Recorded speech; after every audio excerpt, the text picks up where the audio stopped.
The lions roar. They say you should never wake a sleeping lion. But the bandits for Kwara State not just wake the lion, them pull him tail. And now, they about to face the consequences. For months, these criminals been think say them fit operate for the shadows of the North Central without response. But the headline you saw is 100% accurate.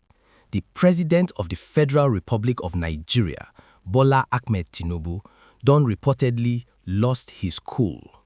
Today, Friday, February 6, 2026, the reports coming out of Aso Rock suggest say the Commander-in-Chief is absolutely furious. He has given a direct order where currently they shake the forests of Kayama to their very roots. We know they talk about small police patrol, they talk about a full army battalion where them deploy with one singular mandate, flush them out and wipe them out. The security architecture of the North Central don't change overnight following the horrific massacre for Woro and Nuku communities, where we lost over 160 innocent souls. President Tinubu don't launch Operation Savannah Shield, and this time the gloves are off. The days of treating these killers with mercy don't officially end. The breaking point. For the president, the breaking point was the sheer brutality of Wetin happened for Woro. We are talking about women, children, and the elderly being hunted down for 10 hours because them refused to accept a twisted ideology from groups like Mahmuda and the Lakuwara faction. When Governor Abdulrazak visited the scene and saw the devastation, the burnt houses, the mass graves, and the tears of the Emir of Kayama, the briefing he gave the president was enough to trigger this massive response.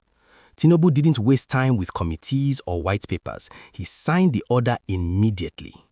Reports from the ground for Ilorin and Kayama are already showing the movement of heavy trucks and hundreds of combat-ready troops heading towards the border axis. This is a tactical siege. The bandits who thought the Kainji National Park was their playground are now realizing say their playground don't turn to their cage. Now, make we go school for small, make we understand the power of Wetin the president just send. Many people they ask, Wetin be battalion? A battalion is not 5 or 10 soldiers. We dey talk about hundreds of combat-ready troops, usually between 300 to 800 personnel. This force is a self-sustaining unit. It carries its own transport, its own medical team, and its own heavy artillery. When a battalion enters a forest, them no they just patrol, them they occupy and clear. They are backed by intelligence units and in this case, likely air support from the Super Tucano jets. Operation Savannah Shield is designed to use Wetin military experts call the hammer and anvil tactic. The soldiers move through the forest like a hammer, while the border units for Niger State act as the anvil. Any bandit we try to run go hit the anvil, anyone we stay go face the hammer. This is the highest level of conventional military response before you call them full-scale war. Force versus sustainability. The official point from the military command be say, Operation Savannah Shield will ensure that no square inch of Kwara soil is left to terrorists. This massive show of force is meant to restore deterrence, to make the bandits fear the state again.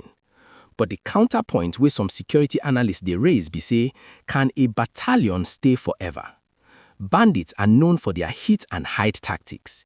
If the soldiers stay for 2 months and leave, Wetin go stop the bandits from coming back. For this operation to be a permanent success, it must be followed by civilian governance. We need to build police stations, schools, and roads inside these remote areas, make the state presence be felt daily. Force fit clear the forest, but only development fit keep it clear. Panic in the forest. The ripple effect of this deployment is already being felt inside the camps of the terrorists. Intelligence reports suggest say the bandits are rattled. Why?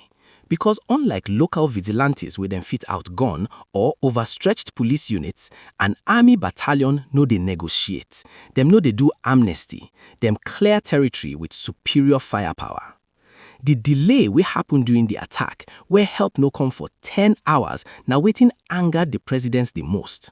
Now, with a battalion stationed right there for Kayama, that response time don't drop to 0.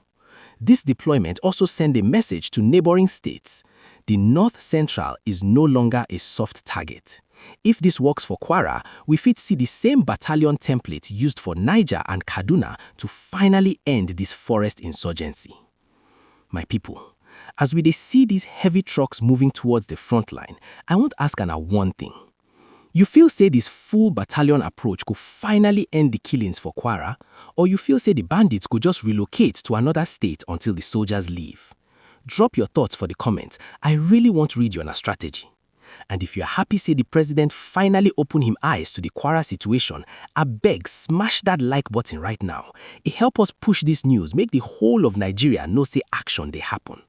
And if you never subscribe, wetin you dey wait for? Hit that subscribe button and turn on the notification bell. We go keep tracking Operation Savannah Shield from the front lines. Subscribe now, make you no miss the victory update. The 1-month timeline. Wetin be the future forecast for Operation Savannah Shield? Governor Abdulrazak don't give a bold timeline, say the criminals go be flushed out within a month. With the president breathing down the necks of the service chiefs, failure is not an option. We expect to see heavy aerial surveillance followed by surgical ground strikes. By the end of February, we expect to see the recapture of key hideouts for the Kainji National Park. The president has also ordered urgent humanitarian relief for the survivors, showing say he sabi say military force alone no fit heal the wounds of Woro. As we wrap up this high-stakes update, our prayers dey with the soldiers of the battalion as them enter the forest. May them return with victory without casualties. The days of treating these 170 people killers with gloves are over. The message from Abuja is loud and clear. You cannot kill Nigerians and sleep peacefully in the forest. Wetin be your own message to the troops heading to Kayama? Make we continue the conversation for the comment section. Stay safe, stay vigilant, and always stand with Nigeria.